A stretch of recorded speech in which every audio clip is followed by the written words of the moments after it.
Arizona remembers the greatest generation. Tonight on Arizona Week, we'll tell you about it as ground is broken in Phoenix. And we'll hear the stories of 3 members of that generation on this, the anniversary of the attack on Pearl Harbor. We were so busy, I guess we never even stopped to feel about anything, really. We was running around getting ammunition. We realized a little bit that what war was coming to us. We really, there were people at war talking about what was going over in Europe, but we didn't understand. Production of Arizona Week is made possible in parts by a grant from the Stonewall Foundation and by the members of Arizona Public Media. Thank you for your continued support. Once again, your moderator, Michael Chihar. A host of dignitaries broke ground today at the state capitol for a memorial to those who served in World War II, including 2,000 Arizonans who gave their lives. We'll show you the memorial's design and 2 big battleship guns that will be part of it. First, the recollections of 3 Arizonans, starting with Tucsonan Maurice Storck, who witnessed the attack on Pearl Harbor. You were at Pearl Harbor and you survived it. Tell us about that day. Well, that day I happened to be in Schofield Barracks. My outfit was out at Mokopu Point building barracks out there next to Kaneohe Naval Air Station. But I had a chance to get to Schofield Barracks because I had a lot of show stubs to get rid of. And so I was in the barracks Sunday morning, and our building was right next to Wheeler Field, our quadrangle. And on the second floor, I heard this noise, bang, bang, bang, and we all ran to the porch to look up, and we see these planes flying overhead with the red disc on. And next thing you know, we see them dropping what we thought were flour sacks, because the Red Force always would go on maneuvers and fight the Blue Force. And when they dropped the flour sacks, it would knock a radius out of so much. But in this time, when what we thought were flour sacks coming down, they were bombs. And they hit the mess hall, where they killed 200 or 300 people at the mess hall, and blew it up. And it went right up in the air, like, and come apart of the air. Then we knew what was what. So we scampered around and got dressed, and there was only like about 8 of us there out of 198. There was only about 8 of us in the building at the time. And then we got out into the quadrangle, and then as the planes come back strafing, and we took off running for the building. Well, thank God they didn't have any more bombs left, you know. And that was about it until we got some ammunition and so forth. How did you feel about that? Were you fearful? We were so busy, I guess we never even stopped to feel about anything, really. We was running around getting ammunition. Next thing we know, we was out digging foxholes out in the quadrangle to get out of the buildings. And as we was digging, one of the fellows there, his name was Emery Pratt, he took off firing at this plane. I said, "Hey, Pratt, what the hell are you firing at?" He said, "I'm firing at that plane." I said, "Well, you damn fool, that's our plane." "How the hell am I supposed to know?" he said. And that's the way it was. Lieutenant Taylor, that shot down 4 planes that died here in Tucson 3 or 4 years ago, he was the one that shot down 4 planes that day. And that day, those few planes that got off from Bellows Field, there was a little emergency field out there that Japs didn't know about. And these few planes was out there. I think 4 planes was out there. And Taylor shot down 4, and one fellow shot down 2. And that's about the way it was, really. And so then in subsequent days, what did you do? What were your duties? Right after the attack, and all the fellas, they all came in from Mokopu to Schofield. We all got organized and so forth. And we had all kinds of rumors going around. The Japs had landed here, the Japs had landed there, and so forth. And we had a lot of Japanese fellas in our outfit, you know, that we came in with the draft. And some of them, Miyake, Kuroda, Hasegawa, and those fellows, they were like brothers to us, you know.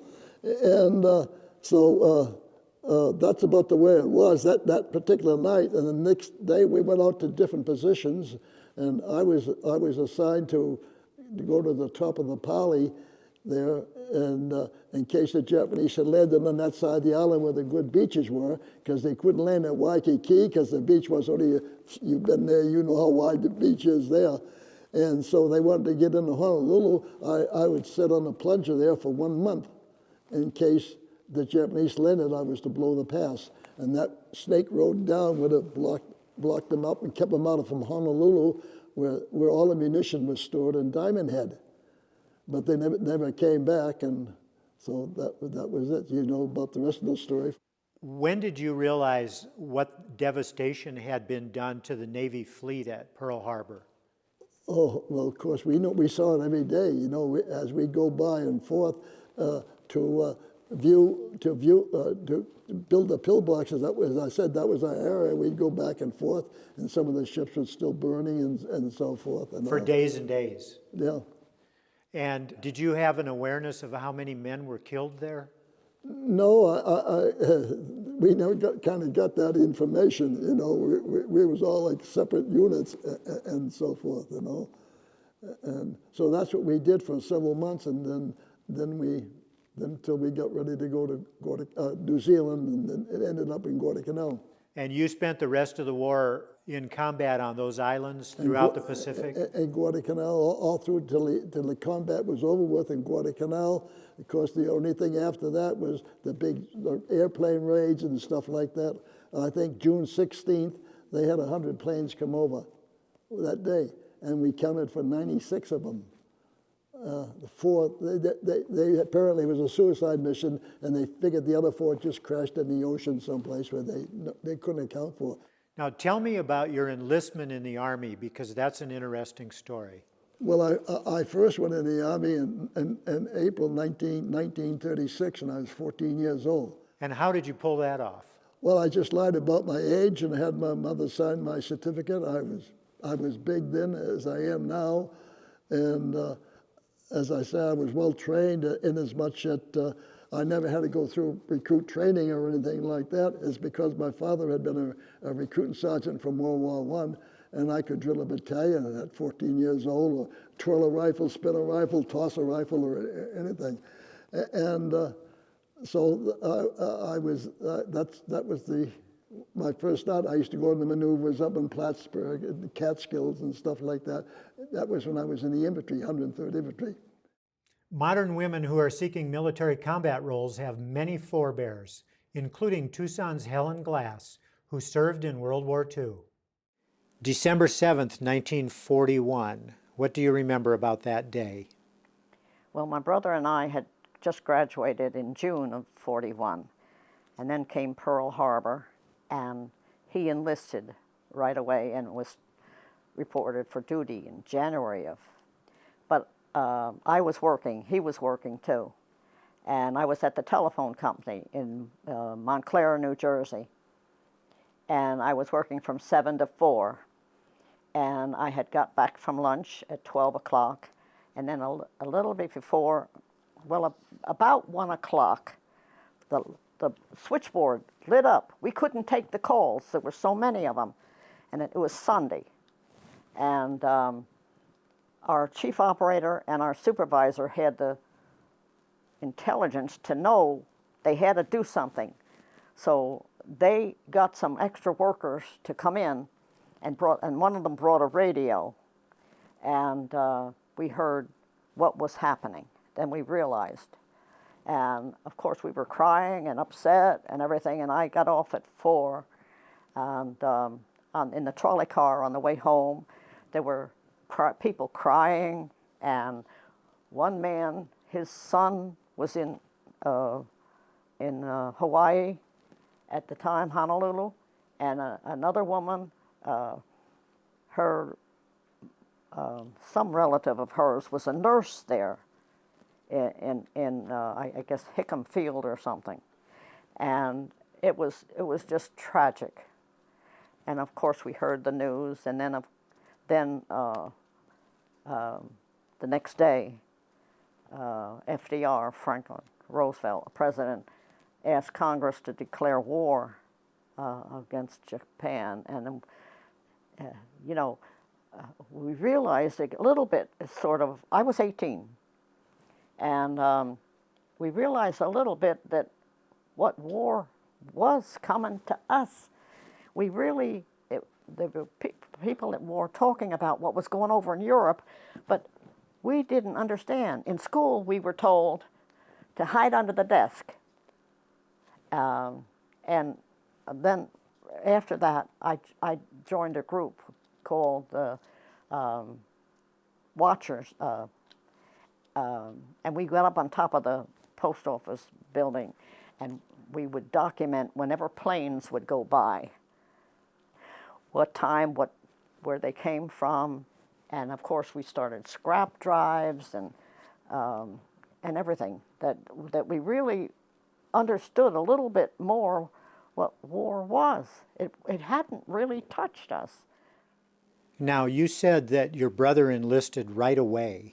He enlisted right away. And you attempted to enlist. Oh, well, in July of '42, the waves, Navy waves, became, and he encouraged me to go down and join. So I did, but they wouldn't accept me because I wasn't 20. And you had to be in college or if you wanted to be younger. And otherwise you had to be 20. So on Monday, March the 8th, 1943, I was sworn in. And that's your birthday? That's my birthday. I was 20 years old that day.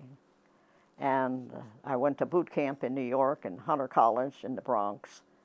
And then I scored so high in mechanics, they sent me to the NATTC, Naval Air Technical Training Center in Norman, Oklahoma. And while I was there, we got the telegram that my brother had been missing in action. And I graduated and went on home on leave. And while I was home on leave, on his 22nd birthday, November the 5th, we got the telegram. They did telegrams back then. Now they send somebody that he was really killed on that day, not missing in action. And he was killed on a Navy vessel? He was killed just before 9 o'clock, September the 11th, 1943, on a USS Savannah at Salerno, Italy. And he was buried off the coast of Malta. And now, after 70 years, I'm getting information that his name has been on a tablet of remembrance in the chapel of the Sicily, Rome, American Cemetery. Because of somebody read my poem, because I write poems, and an article, he got in touch with me, and he got in touch with the American Monument Association and got me the information and showed, and I now have a picture of that tablet and a picture of the cemetery, that his name has been on there all these years and we never knew it. Tell us your brother's name. It's Arthur Jr. instead of Arthur Oscar.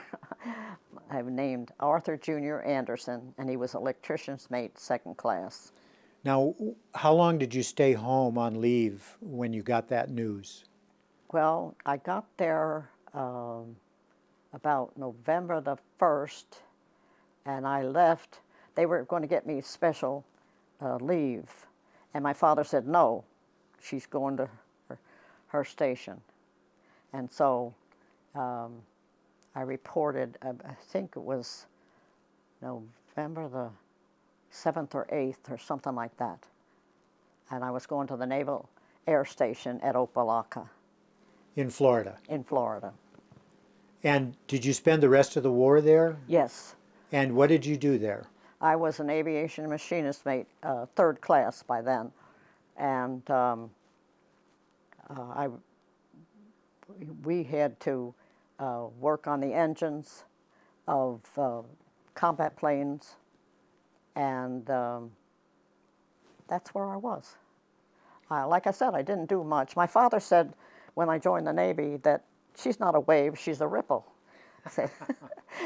And so I said, well, I was a ripple, but now I'm starting to make waves. Marshall Roberts was 17 years old when Pearl Harbor was attacked. We spoke with him in his Phoenix home. Pearl Harbor was attacked on December 7th, 1941. Do you remember it? What do you remember about Well, it? I remember very vividly what happened that particular day. About 10 o'clock or somewhere around there, my mother come and called me, and she said, "Come and listen to this." And I go in, and they had an old Philco radio back at that time. And so I go in and listen to the radio, and it starts telling about the Japanese coming in and bombing Pearl Harbor, and with their subs, their baby subs coming into the harbor, and those bombers and all hit our battleships and our cruisers. And of course they sank the Arizona, and a lot of the crew members went down with the Arizona when it was sunk. And they had damaged our fleet very badly at that time. So when you heard the news of the attack on the radio, how did you feel about that? How did you and your family react to that?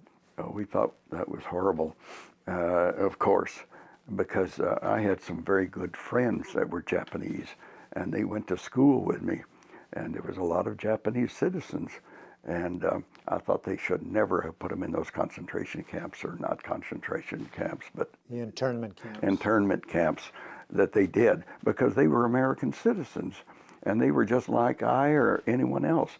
And they sat right next to us and in classes and so on. I could even mention the names of some of them, but very close friends. And how old were you when that happened? I was 17. 17. So you weren't old enough to go into the military yet. But when I graduated, about 5 months later, in May, I volunteered. I wasn't a draftee. I volunteered to go into the military. And this friend of mine that I told you about, Bob McWright, we went over to the Marine base, enlistment base in Buckeye, Arizona, to enlist. And they took him. They didn't take me because I had one eye that wasn't 20/20. So I went in the Navy instead. Roberts was on the USS Portland, a heavy cruiser that was part of the U.S. Pacific Fleet. He witnessed one part of the Japanese surrender on the Portland's deck. Tarawa was the first battle that we actually had. And at Tarawa, we lost a lot of our people. I think there's probably close to 10,000 of our men that went ashore. You know, we had bombarded. We thought we'd done a good job. But we come to find that those Japanese were in caves and those kind of things, and they were protected to a large extent. Now, the men lost there were primarily Marines coming off your ships, Yes, right? yes. We had troop carriers out there, and yes. So that island-by-island combat is what slowly but surely brought us to the end of the war and victory, correct? Yes. Well, we went into the Philippines, and we started bombarding Leyte Gulf and Bataan. And I guess you know that Bataan is where they had those troop marches that our prisoners, and they had taken about 80,000, I guess, of our people that was in the army and so on over there. And they had them on those death marches. On July the 31st of 45, the Indianapolis had dropped off the atomic bombs and the materials and all to put them together and finish putting them together to be used on Japan, Hiroshima and Nagasaki. And so the Japanese wouldn't have surrendered. It was such a disgrace for them or their Army personnel or Navy to surrender that it was bad for the whole family for the rest of their lives. Now, you talked about the surrender, the Japanese surrender, and you actually were very close to a part of that. The main surrender occurred in Tokyo Bay on the USS Missouri. That's right, with MacArthur. With MacArthur. But there was also a surrender on your ship, was there not? And you never hear about that, hardly ever. But anyway, we were in Lady Gulf, and they gave us the privilege, I guess you call it a privilege, of taking the surrender of the Japanese at Truk Harbor. That was their Pearl Harbor, where they repaired all of their ships, and their ships would be laying at anchor there, getting ready to go on another expedition. And we had a ship photographer aboard my ship, and we took pictures, or he took pictures, I should say, of that group coming aboard, and the Japanese surrender party come aboard, and little general, and the admiral, the governor of all those islands, and their staff. There was 7 of them, and they came aboard, and the pictures show them coming aboard, and then shows them going off to our officers' quarters to go over the surrender papers. And I imagine the papers had to be in Japanese, because I doubt if they could read English. And it shows another picture of them standing at attention in there, and also shows a Marine standing at the door to keep law and order, or keep everything under control. Then they come back out on our well deck in the center of our ship, where our hangars were for our observation planes and everything. The well deck was one deck below the upper deck. And they sit down at the table, and it's a black tablecloth on the table, just like the one you see on the Missouri up in Tokyo Harbor. And it's the same time, September the 2nd, and I believe in 1945, and I believe it was in at 2 o'clock in the afternoon. I'm not positive of that. But anyway, the whole ship was at quarters, and my division station, S Division for supply, was at quarters on the well deck, and right there where they were signing the papers. We could look over and watch them sign the papers. Roberts, Ms. Glass, and Storck had more to tell. Their full interviews are at azweek.com. At the state capitol today, officials marked Pearl Harbor's anniversary by breaking ground for a memorial to World War II veterans. Assistant Secretary of State Jim Drake detailed the project for us. Tell us what we're looking at here, the guns for the USS Missouri and the USS Arizona. Well, what you have behind us are the 2 completely unrestored barrels from the USS Arizona, and behind me is the USS Missouri. The Secretary of State's office is a proponent of the World War II monument in Wesley Boland Plaza, and these 2 military artifacts are going to serve as bookends to the war. The USS Arizona being the start of the war on December 7, 1941, and the Missouri barrel behind me would be the culmination, because that barrel was actually at the signing ceremony in Tokyo Bay on September 2nd, 1945. The Japanese surrender. The Japanese surrender. On the deck of the Missouri. Deck of the Missouri. And we're in an industrial area on the west side of Phoenix where these guns are being stored until they're restored and moved to the memorial. And groundbreaking for that is occurring this week, right? Correct.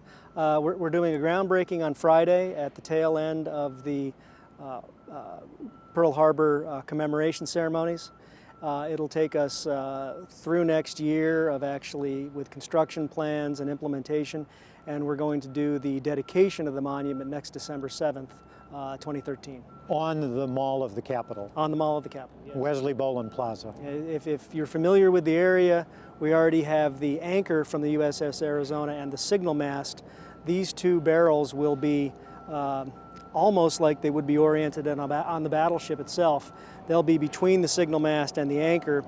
They will be spaced about 400 inches apart, 400 to 417 inches apart, and there'll be a limestone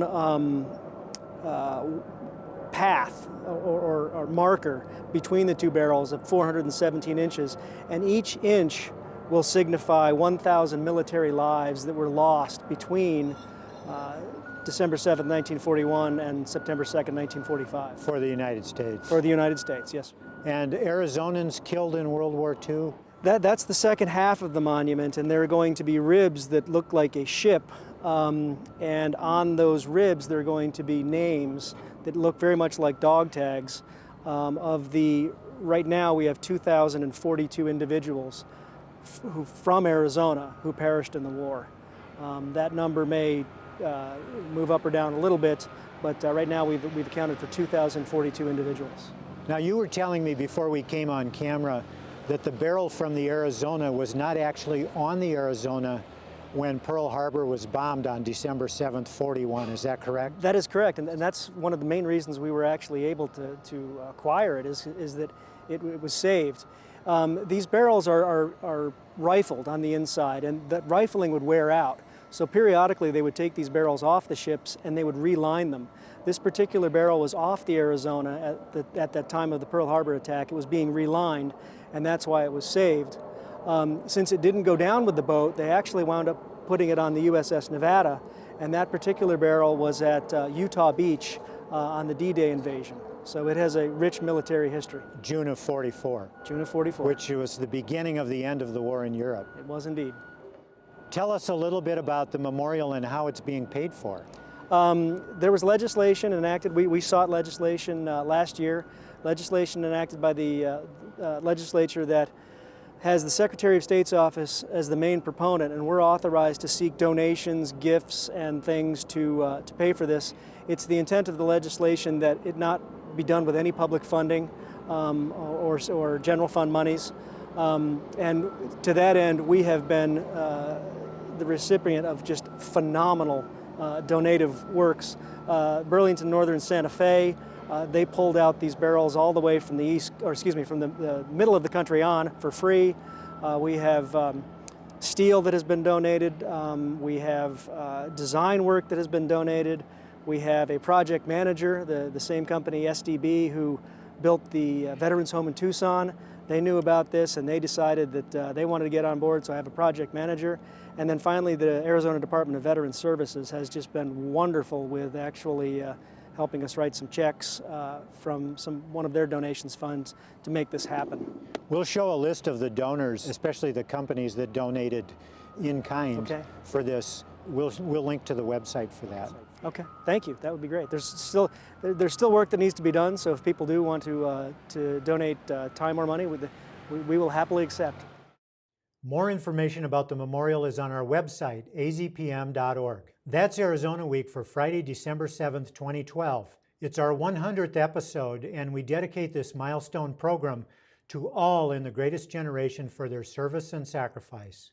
On a personal note, thanks to my 91-year-old father, Frank Chihak, a proud World War II veteran who led me to some of the interviews for this program. Thanks, Dad. For Arizona Week, I'm Michael Chihak. Production of Arizona Week is made possible in parts by a grant from the Stonewall Foundation and by the members of Arizona Public Media. Thank you for your continued support.